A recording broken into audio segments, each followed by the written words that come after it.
ലോകകപ്പിന് ശേഷം ആദ്യമായി ഇന്റർ മിയാമിയുടെ ആദ്യ 11-ൽ തിരിച്ചെത്തിയ ലയണൽ മെസ്സി ഇരട്ട ഗോളോടെ തിളങ്ങി. ലീഗ്സ് കപ്പിൽ സാൻ ലൂയിസിനെതിരെയാണ് മെസ്സി തകർപ്പൻ പ്രകടനം പുറത്തെടുത്തത്. മെസ്സിയുടെ ഡബിളിൽ 2-നെതിരെ 4 ഗോളുകൾക്കാണ് മയാമി ജയിച്ചത്. ആദ്യം ഗോൾ വഴങ്ങിയതിനു ശേഷമാണ് ഇന്റർ മയാമി തിരിച്ചു വന്നത്. മത്സരം ആരംഭിച്ച 4-ാം മിനിറ്റിൽ ഡേവിഡ് റോഡ്രിഗസിലൂടെ സാൻ ലൂയിസ് ലീഡെടുത്തു. എന്നാൽ 11-ാം മിനിറ്റിൽ മെസ്സി മയാമിക്കായി വലകുലുക്കി. ഇടതു വിങ്ങിൽ നിന്ന് നോവാലിന്റെ ക്രോസിൽ ഉഗ്രൻ ഷോട്ടിലൂടെ മെസ്സി ഗോൾ നേടി.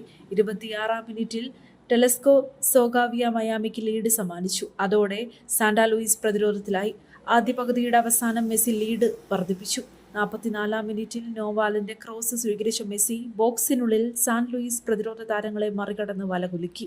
ആദ്യ പകുതി അവസാനിക്കും മുൻപ് മെസ്സി എടുത്ത കോർണറിൽ തലവെച്ച് മിക്കൽ ടീമിന്റെ 4-ാം ഗോളും കണ്ടെത്തി. രണ്ടാം പകുതിയിൽ തിരിച്ചുവരാൻ സാൻ ലൂയിസ് ആക്രമണങ്ങൾക്ക് മൂർച്ചകൂട്ടി.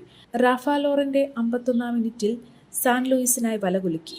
എന്നാൽ പിന്നീട് ഗോൾ നേടാൻ ടീമിന് സാധിച്ചില്ല. അതോടെ മത്സരത്തിലേക്ക് തിരിച്ചുവരാനുള്ള ശ്രമങ്ങൾക്ക് തിരിച്ചടിയേറ്റു. മയാമി ജയത്തോടെ മടങ്ങുകയും ചെയ്തു.